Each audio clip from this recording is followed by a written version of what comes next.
build a strong foundation of your organization, whatever organization it is, business, sports, whatever. Build that strong foundation, continue to build upon that foundation, and surround yourself with amazing people. Mm-hmm. And if you do that, the odds are you will be more successful than the guy next to you that doesn't do what you're doing. You didn't build your clinic to feel like an employee in your own business. I'm Matthew Galogli, and on Out of the System, hosted by Dr. Talks, we challenge the broken rules holding healthcare entrepreneurs back. Hear from clinic owners, rebels, and builders who are creating bold, profitable, patient-centered practices and doing it their way. So I'm sitting here with Steve Govett. For those of you who are wondering who the heck this bald guy with the big bushy beard with the funny Canadian accent is. Peace. He's a longtime friend of mine. It's 30 years, right, that we've known each other. It was 30 years 30 ago, years. right about now, that I hired you. 30 years. Would that be 1996? 1996. You're right. Yeah, it's 30 years. It was probably right about April, May, because you guys were still in the playoffs. Yeah. For the Wings. Wow. Because remember, you gave me tickets. Yeah. That's a long This is like time our ago. anniversary. Yeah. Should we hug? No. No? Naked? No. Okay. Steve is if you are a lacrosse fan, there's a pretty good chance you know the people that Steve has hung out with. You might even know Steve's name. But Steve is actually like this guy. I like to say that you are like the guy. I give you a lot of shit. But you are the guy. You are the straw that stirs the drink. I like to think of myself as the John Adams of lacrosse. Nobody everybody loves George Washington. Yeah. But John Adams, he was the guy that pulled the fabric together and made it all. Yeah, that is a really good analogy for who you are. So he was like Paul Giamatti, so. Yeah, well, that's a good, Paul Giamatti's pretty good. You kind of look like him. Ooh. So Steve, 4-time world champion with the Wings, indoor lacrosse league? It was 3 with the Wings, and then one with the Mammoth as a GM, and yeah. So only 4 or 5? Only 4. I thought you had 5. I technically kind of had another one with the Wings as the GM. But okay, so that's where the 4 comes. 4 with the Wings. There's 1 was as the GM. And if you know lacrosse, one of the legends and the pioneers of the game is Gary Gate. He is. And you played with him? Did. He's now the head coach of Syracuse University Lacrosse, who is about to go into the Final Four this weekend. So that's exciting for him. That's really cool. And then who was the goalie? Dallas Elliott. Dallas Elliott. Yeah, you played with some pretty stellar dudes. I played with an unreal team, and we were joking earlier about making sure that you have the good teammates to prop you up. Like, I didn't have a good teammate yesterday in my golf match, but I had played with a number of wonderful teammates across a lot, and building teams, right? Yeah, which we'll talk about. And the process is all about finding that the tapestry to weave together a culture of good teammates. Yeah. Whether they're good teammates in the roles, and I say this a lot, it doesn't matter what your role is, right? If your role is to go pick up trash in the corner, do that really well. What was your role in the Wings? Pick up trash in the corner. Set picks so Gate could score? Yeah, I mean, and then pick up penalty minutes? There was a lot of that. I mean, hit guys before they went across the crease? It's amazing. Like, when I played, we had this, it's so stupid. We had this T-shirt, and the T-shirt said 14 grinders,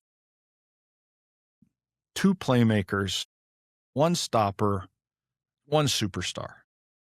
And it outlined who the team was. And I was super proud to be a superstar. But I wasn't. I was actually one of the I was going to say, you were a superstar at college. I was one of the grinders. Yeah. And you know what? We actually, the 14 guys on that list that were grinders were that with an amazing badge of honor. And so when you start to build teams or think about building teams, you need people to be grinders and enjoy it and love it and understand their role and execute their role to the best of their ability. And that's not to say that when the times are tough or times are down or chips are down or whatever, that those same people who have a role can extend their role and do more or deliver more in, kind of key moments. You see that all the time, in the NHL playoffs or the NBA playoffs or whatever. You see guys kind of overextending what their traditional role is, and that's great. But it gets delicate when you try too hard to overextend your role. But if you do deliver in those scenarios, that usually creates championship moments. Were you, when you were growing up playing lacrosse in Canada, and then when you, Radford, right? That's where you went to college? University. Were you the superstar? No, but far from it. I was just a kid that, I went in the corners and got loose balls, and I did a lot of the, quote unquote dirty work, right? Not George Washington. John Adams. John Adams. Yeah. And it was not flashy. And I kind of made a career out of, some of this, but I've made a career about not flashy. Yeah, you've done, I give you a lot of grief. I try not to be, we joke about being the center of attention, which is more of a joke than anything else, but I try to be the guy that kind of pieces the fabric together behind the scenes so that someone else can be the star. And there's a lot of that. Where does that come from? What do you, good question. I don't know. I mean, was your dad that way? Was it instilled in you as growing up? And so my dad, World War II veteran. Yeah, well, who, there comes with all kinds of issues with that. There is. Yeah, but the son of one too. Yeah, but he also, was a guy, like, as son of a World War II veteran, right? They don't talk a lot about it. No. But there was hundreds of thousands of those guys that went over, kept their mouth shut, did their job. Yeah. Right? Yeah. And so maybe some of that was instilled in me from a work ethic perspective, like, hard day's work for an honest day's pay type of, meat and potatoes, like of upbringing. And that you show up for your teammates, you don't quit, you're not late, right? You say what you're going to do, and then you do it. Like it's not a hard structure. Why is that so hard today?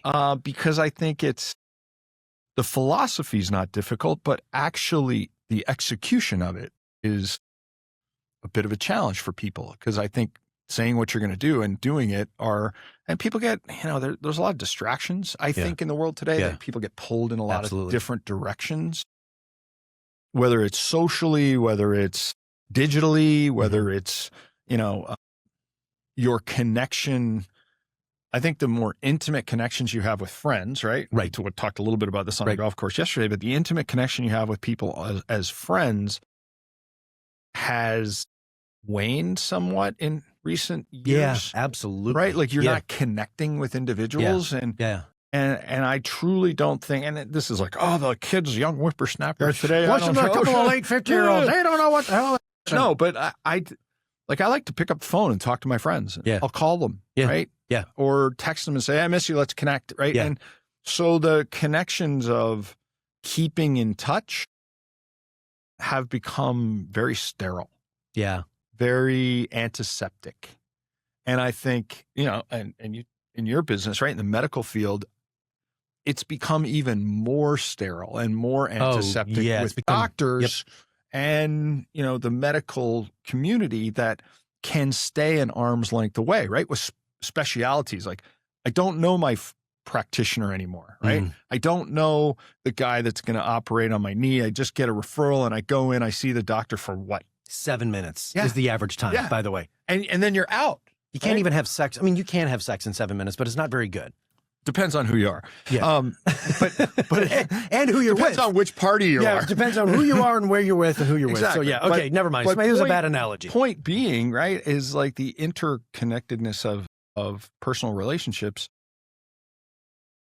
and getting to know people and getting to know what's important to them and, like what kind of music do they like and remembering that. Like, I guess it's hard for some people.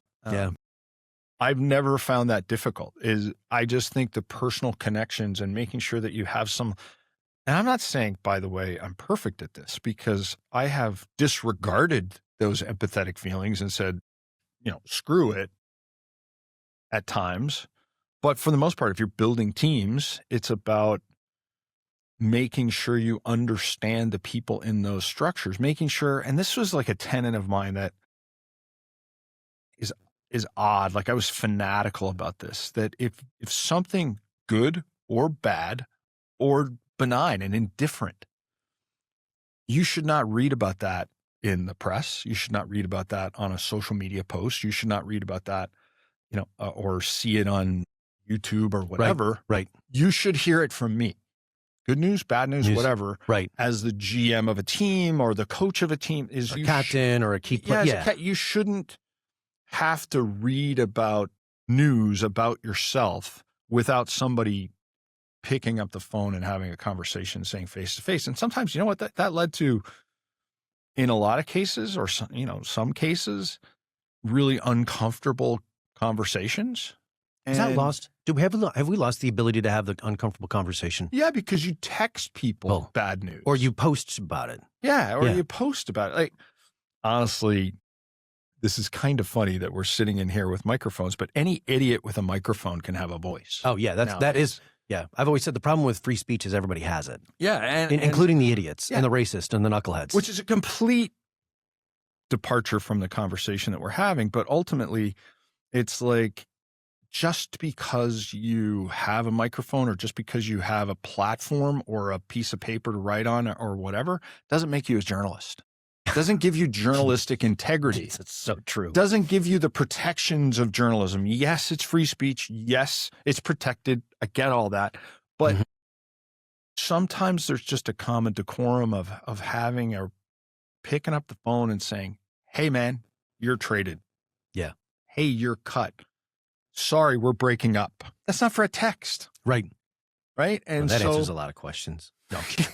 Yeah. Maybe if you had No. Well, it was interesting because when we got done yesterday, I went back to the hotel and I had to pick up the phone and have a lengthy conversation with a really good friend of mine about a very difficult topic.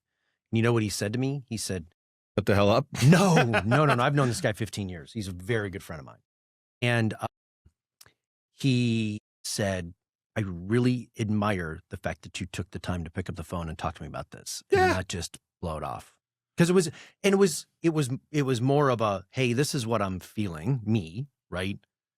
I'm concerned we could go down this path. And my friendship with you is not worth going down that path. If that's the case that we're going to, meaning just with some stuff that we're working on and some stuff that we're involved in. And he was like, yeah, I really appreciate you I hadn't thought about that perspective. And he's the type of person that needs to sit on things for 24 to 48 hours, as I am. Which is fair. And he goes, can I process this over the next? I said, absolutely. Go for it. That's what and I think what has happened today into society is everything is it's like if you're not rapid fire and have the immediate solution, it's almost like you're viewed as weak. You've got to come back with the witty response. Yeah. If you're not comedic or satire or just straight up rough. Yeah.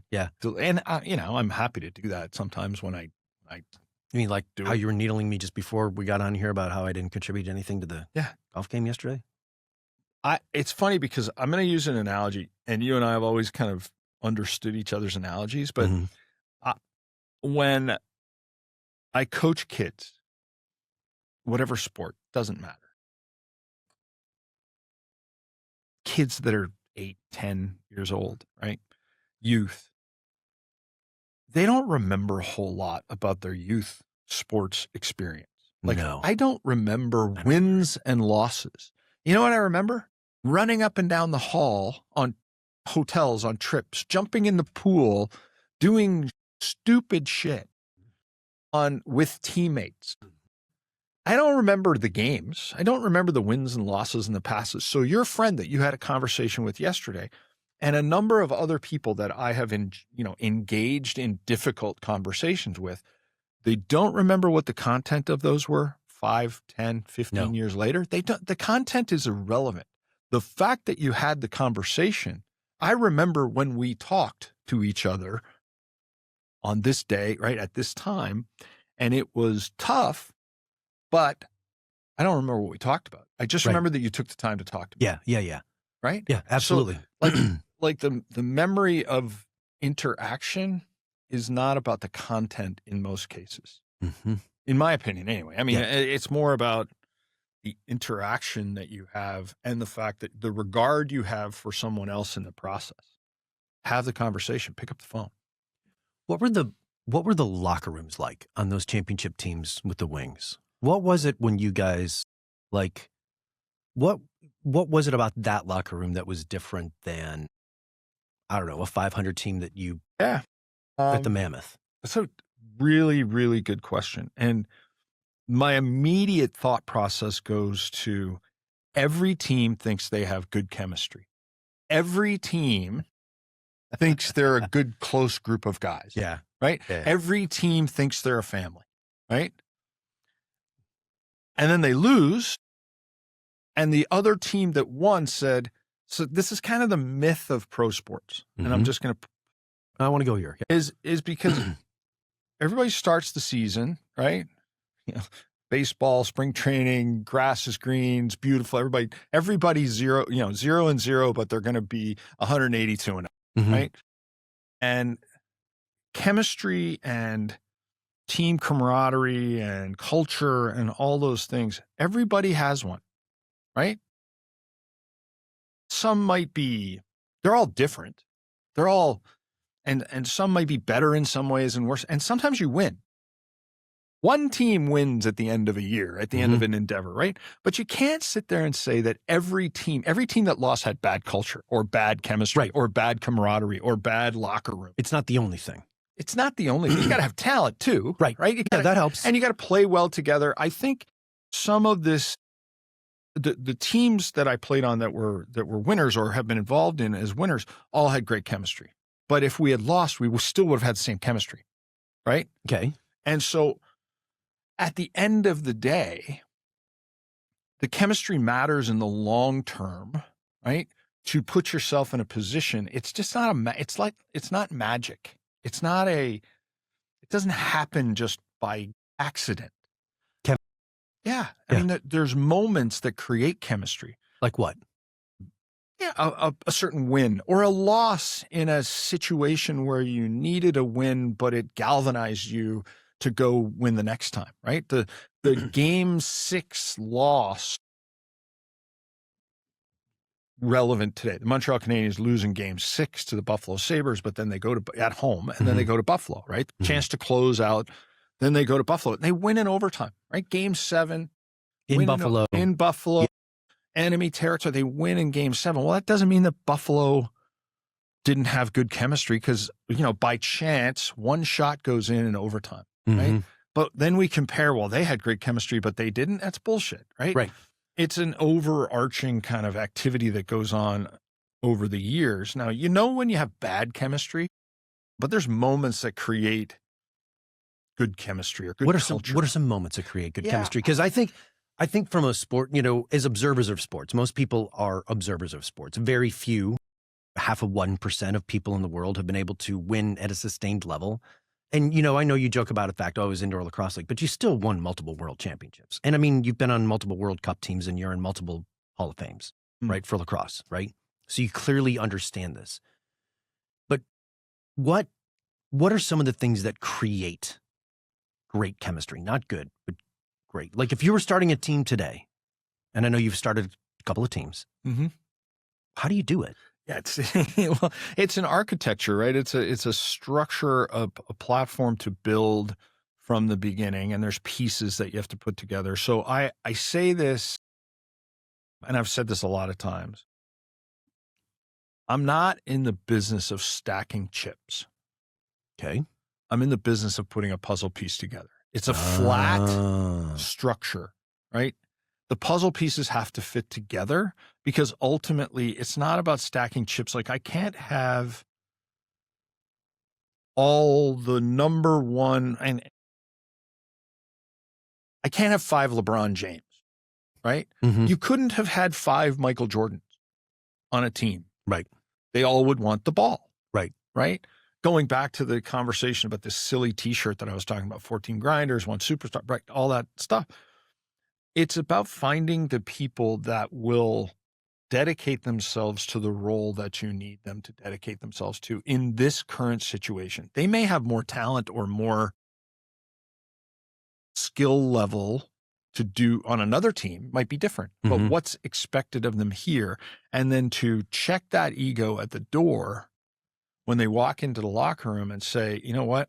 I have a big ego. I'm a really good player, but this is my role on this team and I'm going to do this. That to me develops a chemistry when everyone acknowledges that. Yeah. And superstars still have to be superstars. They still have to be great players, but there is no sport that I know of other than individual sports where, the individual's heart, talent, blah, blah, blah, can carry you to a victory. carry you to a championship. Right. Anybody can win one game, right? Any monkey can win one game once or do one thing once. It's about a sustained expertise and excellence and a dedication and focus to. And your question it's a very complex one because you can't simply pinpoint you can't one just say thing. so you don't have like a checklist for chemistry. No, is it a gut feeling inside of you? It's a gut feeling to, like I said, fit the puzzle pieces together. Yeah. Right. But if you don't know the personnel, if you don't know the menu of personalities that you're selecting from, getting them to do the right thing or getting them to mesh together is not the job of the leader. Whose job is that? The individuals included in this structure. You have to, again, it's like building any team.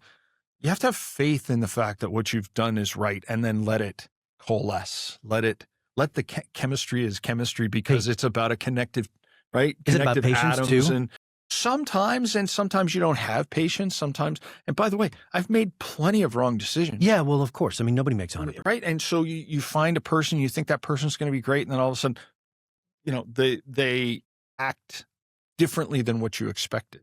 Right. It's an evolving process. We make decisions based on the history, right? The history of a player, the history of the markets, the history of whatever happens, right? But I always said this was the hardest part about my job is I'm placing my success, and you and I had this conversation a long time ago about golf. Yeah. But I'm placing my success, winning and losing, team culture, team chemistry in the hands of adolescent boys. Yeah. In my case. Yes. Right. It might have been easier with a women's sports team because they're much more mature, but adolescent boys the pro level, right, they're adolescent boys and they do stupid shit sometimes. Yeah. Well, the brain isn't fully developed until age 33? Yeah. And then they've been hit in the head a lot. But you and I used to talk about the golf business. Like I can do everything to set the table as a general manager of a golf course or a pro of a golf course. You can do everything to set the table for a tournament and an event, and then it rains. Out of your control. Yeah. Right? Yeah. That doesn't mean you didn't do the right things. Doesn't mean you didn't have chemistry. That doesn't mean that you didn't have, culture in your room. It just means that there's circumstances that sometimes cause success and failure outside of your control. I mean, you can't build championship teams every year. Nobody does it. Right? Right. Everybody is competing. The other team's getting paid too. Yeah. Right? And that, like, oh, we didn't play very well. Well, maybe the other team played better than you did. Maybe they executed better. Yeah. Maybe they had better team chemistry. Like that's why I think this whole culture and chemistry thing is such a nebulous kind of, it's unobtainable. We had great chemistry. Yeah, everybody does. And then you win. And sometimes you need luck. Sometimes you need luck to. Or you don't know what great chemistry is until you've been part of an organization or a team that has great chemistry. Yes. Because it's kind of like being in love, right? Like we were talking about my historic love life yesterday on the golf course. And I didn't realize really what love was until I met Christine. It's no disrespect to the other women in my life, right? But it's like, so this is what they meant. I want to know what love is. Like, oh, it's this. Like, and I think a lot of people don't really understand when you've been part of a championship team, it's like this intuitive thing. It's sometimes hard to explain. For me, it is. It's very hard to explain. And it's wily and right. Because when I was at Seaview at Marriott, I was a really great team. I mean, if you look at the people that were there, like one guy runs Trump Golf. I mean, like the other guy runs Ritz-Carlton Golf. Like it was an amazing organization. We won our version of national championships were 400, 2-time national merchandiser of the year, and 5-star, top Marriott golf facility, all of that. And then we were our other golf company, Gulf South, and that was not necessarily a great culture organization. But the foundation is important. Yeah. Right? In order you can't build culture. It's like a house. You can't put a roof on a shitty foundation. And I think the basis of the foundation is a tenet or belief system, right? A set of edicts or the belief that you have, this is how I'm going to build it based on this structure. And again, sometimes you make mistakes based on the pieces that you bring in. Mhm. Sometimes you make mistakes, but over time, the theory is your foundation is correct. And when you start to feel any corrosion of that foundation, you have to make those decisions. The decisions to bring in good people are relatively easy. It's what do you do when you find out that the person you thought was the Mhm. right person is not? Mhm. How do you respond to that? How fast, how quickly do you cut out the cancer? How quickly do you identify it? Because it's not about cutting out the cancer specifically. It's about the cells around it and how That have been they infected. react. Have they been infected? Right. Yeah. Yeah. Have they been infected and how do they react to you? They're looking at you. You're the leader. They're looking at you saying, are you going to do something about this? Because you keep saying foundation is important. Right? You keep saying culture, blah, blah, blah is Mhm. important. But this piece, this cancerous cell needs to be cut out. Are you willing to do the shitty, hard, Yeah. ugly work to do it? Yeah. Right. And that's ultimately what these guys, these other actors in the mix, the other cells in the mix, Mhm. how they're responding to what you do. And then Mhm. how do they respond after that? Did you take too long? That can have a lasting effect. You did it, but it took too long, right? Mhm. The ones that are really difficult are is when you know it and maybe the other people don't, you know that you've got to cut something out and you do it before they realize that it needed to happen. Yeah. Because then there's some resentment or some, right? And sometimes you see something from afar or above or below or around, you get feedback and that becomes the harder question because you're doing something that they don't quite understand. Yeah. But I will tell you this. This is one thing that I also, there is so much more value in learning how to win after you lose. Ooh, talk about that. Well, How do you don't how know do you how sunshine, how lovely, beautiful, and wonderful sunshine is unless you spent all night freezing in the dark, right? And sometimes you have to freeze in the dark. If you win early, these guys that win as rookies and think, well, this is the only world, right? But athletic endeavor is interesting. We talk about business a lot. Mhm. Business is every day. Yeah. Business is you wake up every day, right? 9 to 5, right? You're there all the time.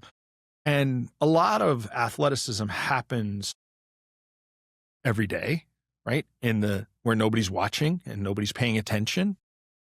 And their athleticism, they're getting better at their craft every day that you don't see, but you see when the lights come on, you see them score in the Mhm. spotlight, but they're really working super hard elsewhere. And I just think coming out of a loss, you learn a lot more Yeah. than when you win. When you're successful, right, you think it's because of you. Yes. Successful. Yeah. Right? Might not have had anything to do with you. It might have been the What did Nick say that it's circumstances, the rat poison? environment, Nick Saban said it's rat poison. Yeah. I mean, there's this whole construct of these people that are kind of breaking their arms, patting themselves on the back, going, "Oh, look, we're successful," right? But they had nothing to do with it, and they don't really pinpoint what was important. But when you lose, when you struggle in business, when you are hurt, you refine and you get much, much more laser acutely focused on what's the problem. And so you get better. And so sometimes over time, you'll see improvements to that. I mean, I hate to throw teams under the bus because I don't know all their circumstances, but there are perennially teams that are basement dwellers. Yes. Right? Yeah. That could be ownership, but they change a lot of things quickly, easily, trying to find the fix, right? And maybe it's ownership, but they perennially lose. And then you have other teams that are perennial winners Mhm. that, right? Well, they always pinpoint culture, like, oh, they've got a better cult, like the Rockies, Colorado Rockies. They've Yeah. lost for a long freaking time. Yeah, man. They're awful. They are. They're just a horrible organization. But again, the circumstances are, you look, we're in San Diego today. You look at the Padres versus the Dodgers. Why do the Dodgers win? Why do the Padres don't? I don't know. I can't answer the question specifically because I don't know enough about baseball. But the Padres seem to be a pretty well-constructed team. They have a pretty strong roster. 97 They're games last year? spending a lot of money, right? Yeah. In any other division, they might be running away with it, but they're next to the Dodgers. Circumstances are dictating their success. Now, can you get over the hump with it? I mean, the Dodgers seem to find a way to get over the hump, right? But the little brother that lives in San Diego that's kind of battling against this big behemoth to the north and the Dodgers, right? Like, it's not to say that they're bad chemistry on either team. They have all kind of the right pieces put together, but they're just not kind of making that. So over time, who's working harder? Hard to say, right? Are the Dodgers working harder because they're winning? Are they spending more money? Do they have more kind of intelligence, more analytic intelligence, more kind of emotional and personal intelligence with their management? And so again, it's like this, I'd say tapestry, because you have no clue in business or sports or what is going to be the catalyst that made you get over the hump, whatever the hump is, right? Whether it's regular season wins or playoff wins or championships, or you never know. You don't know. I think basketball is easier because one or two players can affect significantly the outcome. You need a superstar and two really great high paid, and then a bunch of role players coming off the bench. Exactly. That's all you need. So in basketball, it's maybe a little simpler, but there are still basement dwellers in basketball that can't seem to find a way to get over the hump. Yeah. New owners, doesn't matter. Like the Clippers, right? I mean, Steve Ballmer, all the money in the world, right? Yeah, new building. Different than Donald Sterling, right? You know, like completely different kind of owner, and yet they're stuck in the mediocrity. Do you think that's an environmental thing? Like, do you think that there's some teams are cursed? Do you feel like... I don't believe in that. I don't believe in I didn't curses. think you did, but I'm just curious. I think there is a scenario. I get a lot of it's circumstantial. Can you pull yourself out of the circumstances? Sure. I'm the same GM. That's not true because you can never kind of dip your toe in the same water twice, right? In the same river twice, but you grow and you evolve. But my philosophies and tenets were the same every year. And those are? Well, I mean, a lot of it is what we've already talked about, right? But yeah. But my point is every year I'm the same guy. Yeah. So I'm coming at it, right, from my personal perspective. Right or wrong, good or bad, what I believe in is what I pour into the organization, and hoping that I get the same reciprocal contributions from all interested parties, right? And that's what you hope. But you can't take in the national. We used to joke about the National Lacrosse. Like, I'm putting my hands in the 21-year-old adolescents, but I also you don't know what's going to affect your team. The plane might be late. The bag might get stuck, right? The snowstorm does whatever. A guy working his, weekly job or whatever gets hurt. Yeah. Right. And freak accident. I did this, but then all of a sudden the positive outcome is some guy steps in that's never had a chance and he delivers in a big way, or there's a gaping hole there because this person is hurt and you can't recover from that. Like there's just circumstances. So all you can do is control the controllables, right? Like every other opportunity. Everybody does the same thing. Control the controllables. Consistent. Yeah. Right. And the organizations that have, I mean, we talk about luck, right? But the organizations that have things that kind of go their way seem to, I make my own luck. Yeah, right? But everybody at that level. I'm not sure exactly that's I'm not sure really what that means because, at the highest levels, let's just take the NBA. All the owners are successful. You don't buy an NBA team unless you are successful, like having some level of luck, right? Joe obviously built a great company, right? Yeah. And I'm sure there was some luck along the way, right? I'm sure there was. Right. See, no different than the Reinsdorfs that own the Bulls, like from the standpoint of they're all successful people. So they've all got successful habits. They've all got successful tenants. They've all built successful companies. And yet it's hard to translate that. Not everybody wins the championship. You think that they put too much, like, is there too much emphasis on winning the championship in sports? Because, you know, in business, No, because that's the point. There's not a podium in business. Yeah, so you measure your successes in different ways. Yeah. Right. Wins and losses are much kind of differently measured in the structure of, you know, day-to-day business. I used to tell people, you know, when you're a president of a team, it's the same as the business that you run. Revenues, there's expenses, and the delta is the measurement of your success. Yeah. Right? It's whether it's a positive or a negative, that's the measurement of it's no different. Neither business can survive in law. However, you inject this competitive nature, competitive structure into it's an entertainment vehicle right now, especially sports. It's sportainment, right? We're injecting competition into our structure. And so there's two sides to the business. And I've seen it a number of times, these super successful business owners, right, that have generated vast amounts of wealth, feel like that they can apply that same logic to the competitive side. Okay. Tell me about that. It's an interesting structure. And I mean, I'm not talking about anybody in. Yeah. I know. I'm talking about kind of the guy that made his money in medical device production, whatever right. did, right? Yeah. He looks at this in a very kind of binary way and analytical way and believes that you can then build a team that way. It just doesn't work that way.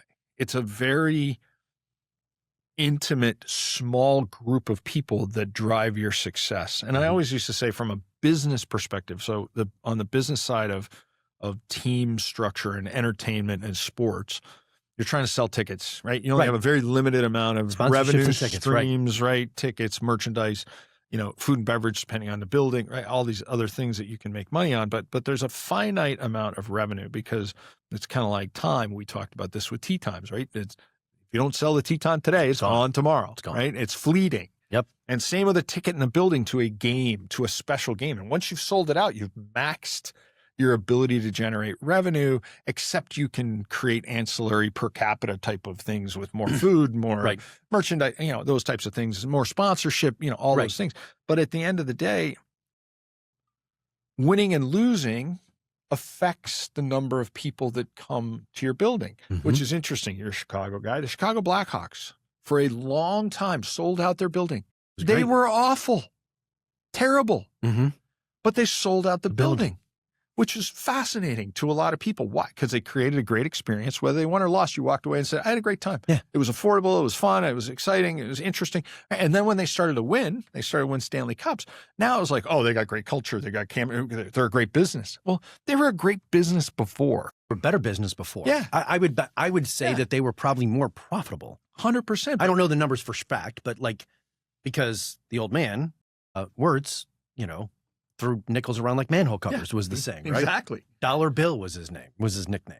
So, but then you start to inject this concept of winning and losing into your business kind of pro forma, and you're thinking about the structure of, I'm once again putting the hands of my success into variables that I don't have a lot of control over. Did that guy get out of bed and work out, or did he get out of bed and have a donut? Right? Like hey, Kowarski. Yeah, have another donut. So, you know what I'm saying, right? Like it's one of those scenarios where it's very difficult as a regimented business analyst, business leader, to understand what it takes to win and lose in these scenarios. And you say, well, you know, Robert Kraft is a genius. I mean, he might be, but he did have the luxury of a duo of people for many, many years, right? Belichick and Brady, that made him look like a genius. Yeah. And Brady rarely got injured. And so circumstances, this is silly to say. Well, what's the formula? Well, I'm just telling you that there's a matter of luck here. But the key is to keep yourself grounded in the concept of value your tenants, whatever those are, right? They don't have to be mine. Value your foundation, build a strong foundation of your organization, whatever organization it is, business, sports, whatever. Build that strong foundation, continue to build upon that foundation, and surround yourself with amazing people. And if you do that, the odds are you will be more successful than the guy next to you that doesn't do what you're doing. That said, sometimes you need a little luck. Yeah. And you'll win, but that's not the championships. While we measure those success, Dan Marino never won a championship. Is he still a Hall of Famer? Those questions, right? Yeah. Absolutely, 100%. He's one guy. Yeah. But again, we measure teams and championships, and that's wonderful. And I feel like that's great. Okay. And you celebrate those and everybody cheers. But there's a lot of teams that do a lot of great work. They all work hard. Yeah, they're all working right. hard. Yeah. Those players are all working hard, and sometimes like I said, every team has a chemistry. Yeah, it might be better it might over-index in some areas than it does in others, and that helped them win. And then another team, completely different team, has a completely different chemistry. There's no one chemistry that wins every year. Right. Right. And so I just think it's very hard to chase, but it's a bit of a fallacy, right? To think, oh, well, what's the championship culture and how does it work? Well, it's not that easy. I think a lot of times people try to borrow people's championship cultures. We talk about culture a lot with our doctors because they don't know anything about this. Like, their idea of leadership is, we'll do it because I'm the doc, because I told you to, because I'm the doctor. Right. Like, that's their form of leadership. And I'm oversimplifying it, but that's basically what they're taught. And then I think a lot of times businesses, what they try to do is they try to borrow. Sports is what I love about sports, no matter what the sport is everybody feels like they can relate to it and everybody feels like they could do a better job running it. Everybody's got an opinion about how to run some kind of sports team or something like that. Okay. Or they should make this move or do that move, or the fucking GM doesn't know what he's doing because they got this guy. I could have told you that guy was going to be a train wreck, right? But then they try to apply how you build a sports team to how you build a business team. Now, the closest I've ever come to winning a championship ring is my friendship with you. Okay? That's really sad. Yeah, but I'm 5'7" and I'm slow. But you can hit the shit out of a golf ball. I can't hit the shit out of a golf ball. But golf is singular. I just got to manage. Golf is so different because with golf, I've won golf. I've played very well. I've played at a decent level. I'll never say a high level, but I played at a pretty decent level. Golf is so different than this team sports that I've been on. 100%. I mean, in your golf team, the only thing you did together as a team was ride the bus. Like, that's it. Yeah. You know? Yeah. Like, because how Joe plays over here and his temper tantrums really has zero bearing on how I play. Right. Because golf is between the ears. It's nothing more than that. Believe it's me, managing your fucking emotions. Yeah, you didn't manage your emotions well yesterday. You were on your knees. I'm like, wow, he's kind of hot. That was pretty light. I'm like, can I crack a joke? Probably not. He did lead the league in penalty minutes. Probably not. But and I think we try to take what we see in our sports teams and we try to take those rules and apply them to the business. And I can tell you business feels vastly different. Because 100% vast. You guys have training camp, then you have preseason, then you have games, then you have an arc, you have a clear end, you have a defined goal of what it looks like to win. Yeah. Okay? Yes. In business, the beginning is today. Every day is the beginning, right? Like, yeah, you can say it's a month or you can say it's a quarter, but at the end of the day, you don't have an off season. No. So when you were then building business teams, so you go from being a player to then being a GM to then being president, where you're handling all the day-to-day ops. How did you translate that experience from winning championships to the business side of it? Because, and now I know the business is about winning the championship, but you said something yesterday when I said, hey, do you miss running the day-to-day of the SEALs and being involved? And you're like, I kind of get the sense that you'd done it for so long that you were tired of it because they'd kind of worn you out. Because there's no season. It's every day. You're the on season, but that's business, right? Yes. Yes. But you couple that with the roller coaster ride of wins and losses. And it's I've never been great at managing that roller coaster. Clearly, I saw that yesterday. It's hard. It's fucking hard. Yeah, it's really hard. It's very hard. I agree. It's hard as hell. And it's hard when, you're losing and you're trying to figure it out and you're trying to. I think most fans and most observers of pro sports think that when their team loses and maybe loses again and again and again, that the front office or the business people or the coaches or whatever aren't doing anything. Oh, these guys are not doing a thing. They're not doing anything to fix it. What are they doing? Hey, they're not fixing the problem. They're not fixing the They problem. got to get them out, see? And again, I go back to understanding the structure of, and people trading partners and different things there are certain collective bargaining and all the rest of it. I'm not doing a very good job of answering the question. That's okay. All I can tell you is what was most difficult for me is that I always responded to hard coaching. I always responded to crack of the whip, right? And maybe it just made me a very simple kind of being, right? If it was like, get your ass in gear, okay, I will do that, right? And so what was difficult for me when you get into the business structure is, especially now, is hard coaching isn't no, hard coaching is not acceptable. It's not acceptable anymore.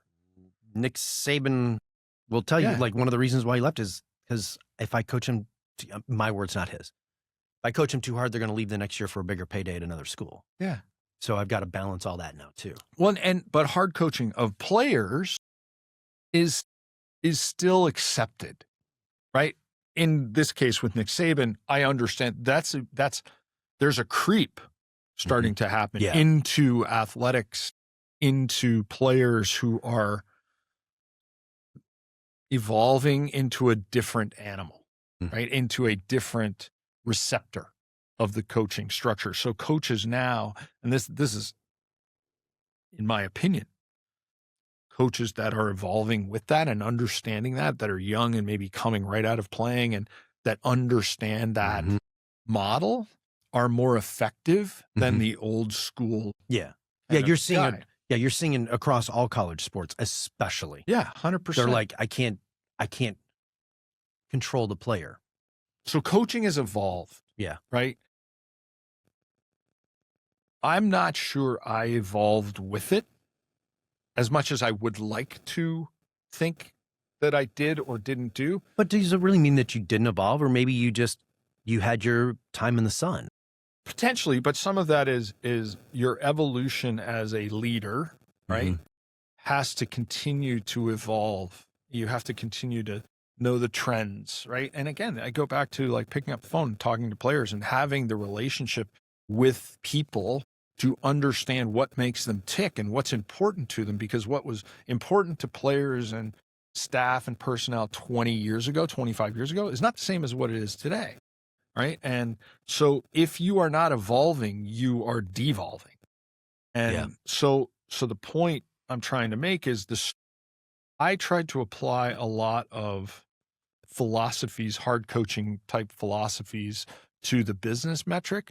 Some people responded to that, others didn't. Oh, yeah.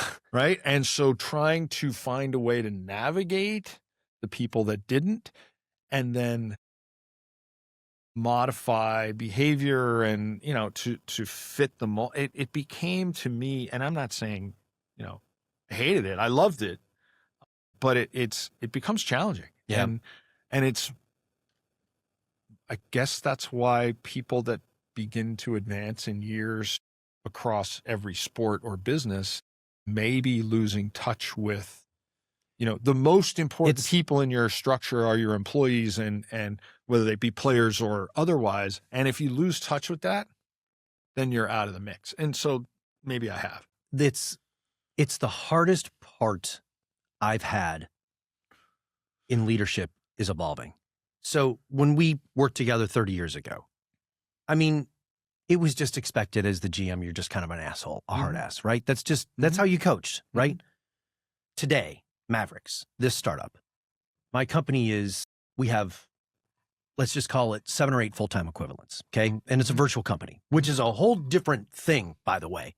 It's infinitely more complex to run. Everybody's like, oh, virtual companies are great. You can hire anybody from anywhere and, they get to work from home, but you don't have any relationship. You don't get to know, you can't imagine having a marital relationship on go Zoom. out for beers. Right. Yeah. Play golf. Yeah. And so, and my team now is 85% women.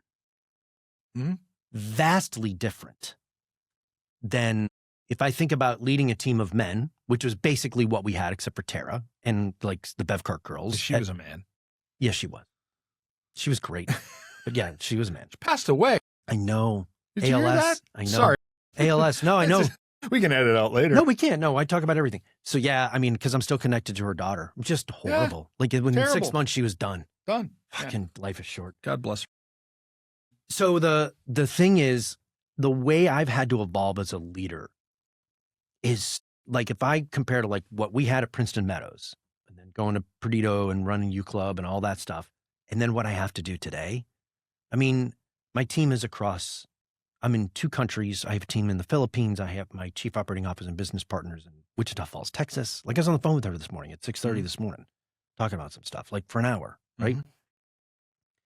It's so different because not only have people evolved and expect something different about what they think life should be, you have people that come into the business that have very little business experience, but they have this preconceived notion of what they think it should be and what it should look like. And you and I both know that like, that ain't gonna fucking work. Like, and yet you have to manage this of, yeah, maybe it will. Let's give it a try. Well, hey guys, let's kind of hedge our bets over here because we know that this thing isn't necessarily going to work out as well. It's really interesting. It's really hard. This is so funny. And I don't know why I just thought of this story, but it's just a story. I had an employee, worked in ticket sales. I had an office that had a window, and then there was an exit near my windows.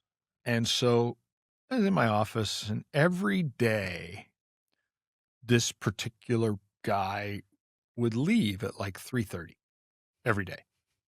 And I'd see him walking by. And not a direct report, right? He worked for somebody in the director of ticket sales. And every day this guy would walk out. And he's walked by, and finally I said, we work until like 5 o'clock, right? And he goes, well, you told me I could leave to go see my son's game one day. I'm like, one day? Is there a game every day? And so I actually, if you get your stuff done, if you work your tail off or you come in at 6 a.m. and stay till 3, I'm cool, right? I'm very much just get your shit done. Right. And I'm cool with you. Family, very important, right? Like go pick up your son, do your thing. But maybe you should like tell us. Yeah. Yeah. And this guy got so upset that he quit because I pointed out that he was leaving every day at 3:30. Was there a game every day? Well, I don't know why he was going. I don't know and maybe I should have learned the reasons, and maybe I should have been more compassionate to what was happening, right? How long ago was this? Is it 10 years ago? 2 years ago. 2 years ago. Yeah. Oh God. And I was like, so my response, I was a bad guy for this. I was a terrible guy, goes on the glass door, whatever, and tells everybody what a terrible manager I am because I merely pointed out to him that, hey, we work till 5 o'clock, and there was obviously, we were coming out of a time, right, when COVID changed the workplace a lot. Yeah, it did. And it was like some people were virtual and other people were on site. And then there was some that were doing this and this, but different jobs required different kind of structure. But the virtual workplace is an interesting structure nowadays. I watch some of my family members in this virtual space in my own, right? I just I get up early and I do a lot from like 6 o'clock to like 10 o'clock, and I go play golf, and then I come back and I get back on my computer and I hammer out more stuff now that I'm working in this virtual environment with a virtual company like yours, doing different things. Yeah. But I just happen to map out what schedule that I want. And I just find that very fascinating. Like we never had play golf in the middle of the day. No, like you ran a business. We stood around. It didn't matter if we were slow. It's like, we got to keep working. Yeah, you got to do something. Got to be there from 8 clean until 6. something. It's like, like you have to be there. You're not going to be successful unless you work 10 and 12 hours a day. I'm like, God almighty. I should have gone out and played a lot more golf. I was having a conversation with my wife last night, and it's like, I do sound like an old guy. Hey, get off my lawn. But you live in a condo, so you can't tell me to get off your lawn. Hey, boomer.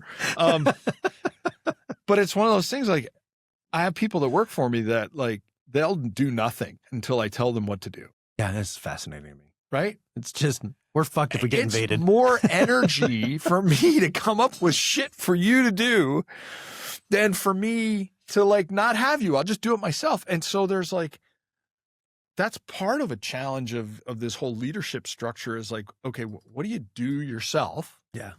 And then what do you kind of delegate, right? But then your delegation takes time until you get somebody to the point where they're self-sufficient. Getting them up to that point is a really interesting process because you're distracting yourself from all the things that you know need to get done, and your tether starts to, like, you don't know where to manipulate or angulate the tether, right? And it's like, okay, like if I do this, it's going to take me 2 minutes. It's going to take them 20, metaphorically, right? So anyway. It's, and with salespeople, I find it fascinating because, it's very clear to have a KPI, or we call it a signal in our company, about whether or not the sales and marketing team is doing their job, right? If we've got 20 sets, which is an appointment, and then 16 of those wind up with, qualification calls, and we wind up with 7 membership people that join. Those are very clear metrics. There are very clear metrics in the financial side of things. Okay. Mm-hmm. What are our ratios, all that stuff. In operations, there's not. So like, I don't really care. I've had all kinds of different salespeople, and I've had one where this person, like, I swear to God, they get out of bed. They've gotten, like, they would get out of bed at like 10 a.m. Mm-hmm. They would surface around 11:30, 12 o'clock. And they fucking nailed their numbers and beat them. Like, they were the number one salesperson, and they beat them. Like, and it was never one of these things like the last week they didn't have a flurry. It was just every day. Bam. Do you care about their process? I don't give a shit at all. Well, let me rephrase this. I do care about their process as long as they have one that's definable. Because I think you have to have a definable process. And I think that process comes from understanding how you're made. So for example, what I've realized in the last couple of years, one, I never should have been in day-to-day operations running a club. That was never, ever something. That's not who I am. Okay. And the second thing is that I always thought that I had to be always on and always working. And my design is actually that I'm a hermit. I need significant downtime because that's where the downloads come from. Like, we finished playing golf, we went back to the hotel, had to have a conversation, took a shower, had some dinner, went out with some of the docs. But I was back in the hotel by like, I don't know, 8 o'clock or 8:30. And I have that downtime, and literally I start getting downloads of like business frameworks. I've been up since, I don't know, I was up till 1:15, and then I've been up since like 3:30, like just getting these downloads. But I never would have allowed myself to operate that way because I never knew how it was really truly made. And what's really cool about today is we can learn how people are made and what the rhythms are supposed to be more so than we ever have, which then allows us as a leader to create the space in the container for them to operate in their best and their fullness. So like, I don't care if my salesperson comes in at noon. Maybe you're outcome driven. Yeah. So you just want championships. You don't care how they get there. So why you keep asking me questions? Because you're here. You're asking about culture and chemistry. You don't give a shit about the chemistry. No, you don't. You care about the outcome. No, because I realize that to get the outcome, the outcome is not a standalone thing. Okay, so let me ask you a question about this particular salesperson. Okay. in the context of how that cell, we talked about cells before, how that cell interacts with the other cells, you don't care. But the other cells but the outcome's what matters. Okay. And I'm using this as a metaphor. Yeah. I know. This is a personal affront. Well, it's a personal affront. Okay. Relax. You're coming over the table. Okay.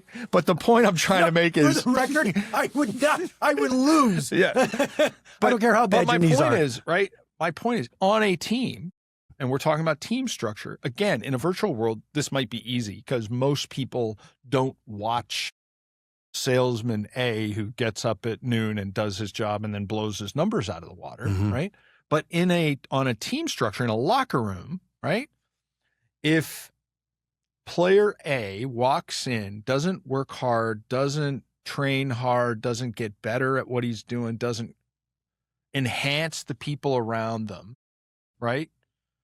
And all he does is show up and score goals. The output is there, but is he positively influencing a locker room? So when you talk about chemistry and culture and those things, how much better could salesman A be if he actually got the fuck out of bed at 8 a.m. and did all the things that he does? And could he actually sell 5 times as much if his effort was blah, blah, blah, right? So we put salesman A or player A on a pedestal because he creates outcomes. And yet, what's he doing to the collective consciousness or chemistry of his coworkers or people around them? Now, in your case, you're virtual, so probably people don't see them. Yeah, it's not. But when you inject that into a locker room scenario, that becomes very important. And if you don't see it as a leader, this guy, he's delivering. But what these guys see or girls see when they're watching the performer, right? They're going, well, he could be so much better if he did this. So how would you handle that in your role? Well, that's a method of communication and constant communication. I've had endless hours of conversation with players who I thought that are superstars, that could more positively enhance their relationship with their teammates, right? And again, this is all about the tapestry, the interconnectedness of my role, the puzzle piece, right? It's not a stacking of chips. I'm not the top chip. Right. Yeah, it's the puzzle piece. It's the puzzle piece. I might be a corner on this team. I might be a middle on this team, right? I might be the blue sky on this team in the puzzle. I might be the brick wall down here. Like, you have to figure out where your role is in that structure as a leader, right? Because you might have a team of superstars. Open the gate, let the horses run. Yeah. Right? You might have to put the whip to the horse in certain scenarios. The hard part with a multiple player team, they're all different humans. They're all different ages. They're all different stages of their lives. Some of them have kids. Some of them have girlfriends. Like I said before, guy lost his luggage. Guy broke up with his girlfriend. Guy, right? Guy's, Gatorade deal went sour. There's a tapestry that goes on here, and there's a puzzle that you're continuing and constantly trying to, I use the word manipulate, it's probably not the right word, but it is. I mean, you are. Yeah, you continue to move the puzzle. And the puzzle, by the way, the shapes of the pieces are changing daily. Yeah. Right? Yeah. So when you talk about why teams win, don't win, it's the leader and then the cohorts, the players, the staff, that constantly find ways to make those puzzle pieces fit better. Because again, the shapes are constantly evolving on the puzzle piece. Again, we don't stack chips. Because you can have all the best players, but it doesn't work that way. It's about finding the right people. And I think I said this to you yesterday, and it's a line from the Broadway musical Rent. And it's we the third Broadway musical we've covered. We're going all Mormon, yes, Spam-A-Lot. Okay. But it literally, I'm looking for baggage that goes with mine. Everybody's got baggage. Yeah. Everybody's got baggage. I'm looking for baggage that goes with my baggage. Yeah. And so now if you introduce 25 people on a team or 60 people on a football team, by the way, or coaches or multiple levels of different actors, in the mix.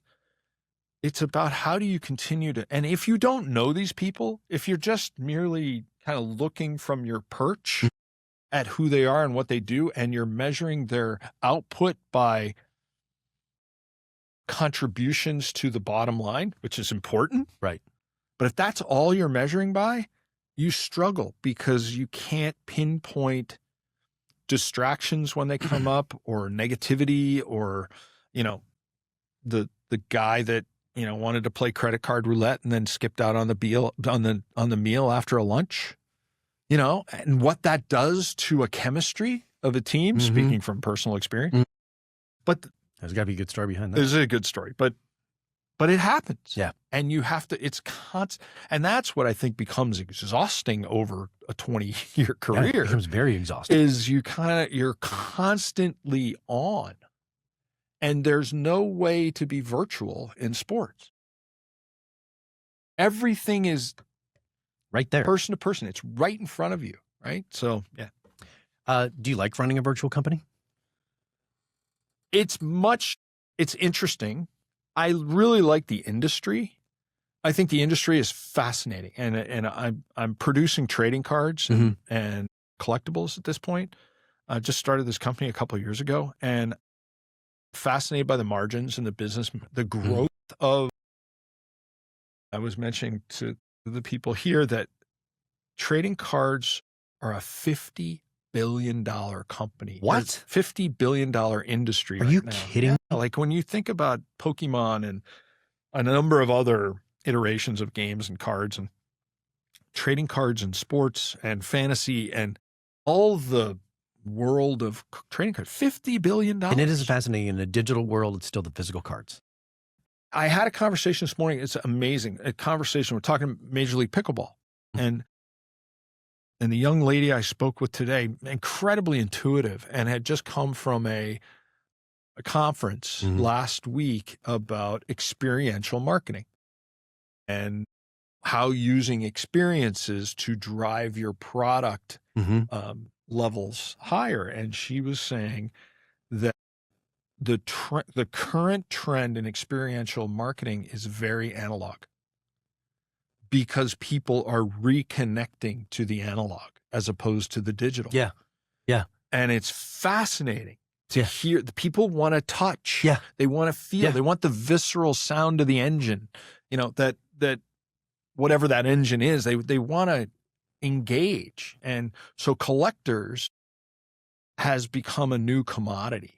And I find it fascinating. I knew nothing about trading cards. Like, I had trading cards as a kid, and like hockey cards, we used to throw them against the wall, flip cards to see who won the cards. And so I didn't collect them. I didn't save them. I didn't put them in. Yeah, you played with them. Yeah, I played with them. They were playing cards, right? And Yeah. and I mean, I think Pokemon's the same way. But now you're going into a structure where the pyramid structure of this and the collectability platform, and then it's a lottery. It's legalized gambling is really what it is now. It's fascinating. Really? To create a card, a lacrosse trading card that is a one-of-one trading card that sells, you know, 2 weeks, gets graded, and 2 weeks after we release it, it gets graded and it's put up on eBay, and they got $10,000 for a card that we created out of thin air, right? Like, well, you're creating your own scarcity, your own authority. 100%. The rarities, the scarcity, like, it's a supply and demand issue,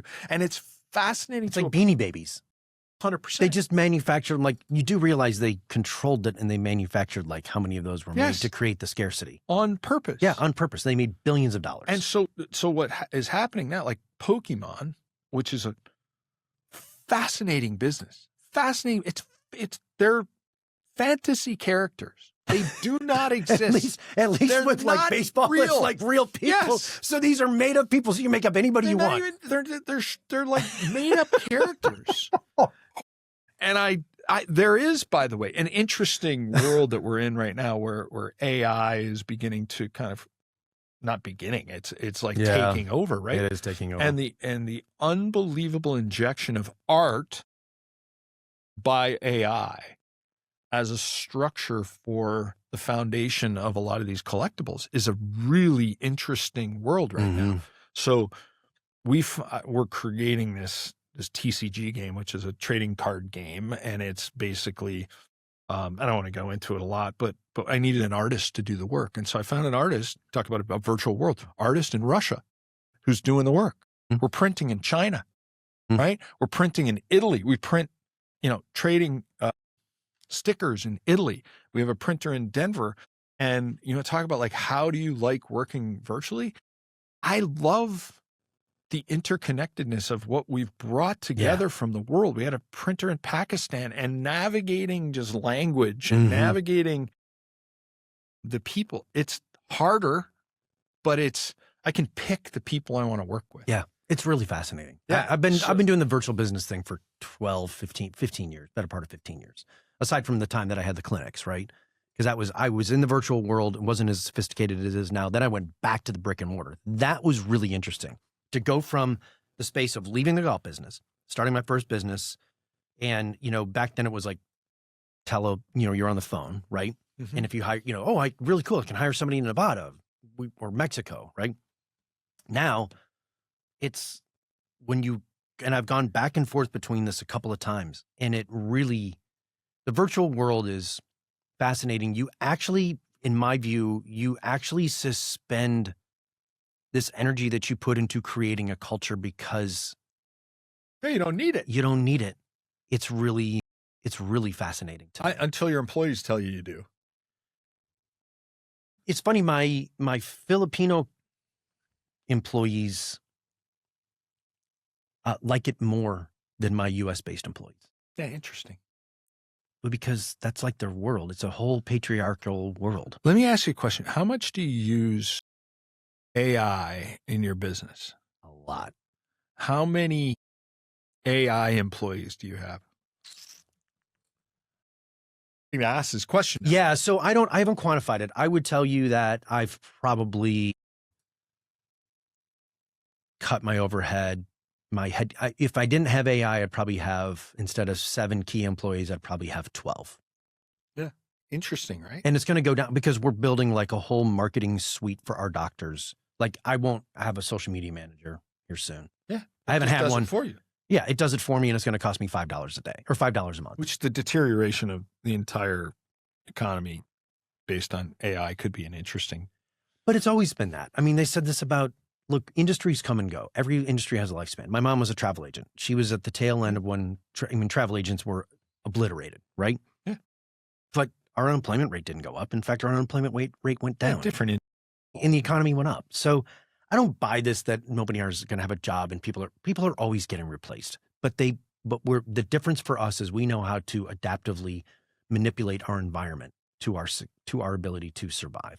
Yeah. I mean, totally different conversation. Yeah, that'd be the next one that we have. When you come up to LA and play golf. Yes. You're going to play better golf next time? I had 5 birdies. Yeah, I know, but you were worthless. I know, but you're like, look, I'm not a guy that makes a lot of birdies. Outcomes just matter. Yeah, whatever. You're hurting my chemistry. You need to go play golf. You're playing golf again today? I'm playing again. How many days in a row have you played? I don't play a lot. You know everybody there. They know me. Yeah, you are America's guest. I am. So yeah, no, I like to play golf. Okay. But that doesn't, I work in very interesting time zones. Yeah. So I'm able to kind of manufacture that opportunity. So yeah. God bless cell phones. God bless. Anything you want to pimp while you're here? Like for people to go buy something and make you money? Well, if you're interested in, kind of learning a little bit more about our trading card business, it's TFL Sport. TFLsport.com. TFL Sport. Okay. No S. So check that out if you want to. Yeah, man, it's a really intriguing and interesting business, and we're having a ton of fun doing it. But and what's TFL? What's this? TFL. What is this? That's total fucking legend. Total fucking legend. All right. Thanks for coming over, buddy. Good to see you. You All too. Right. Always a blast. Yeah. All right, everybody. Peace out. We'll see you.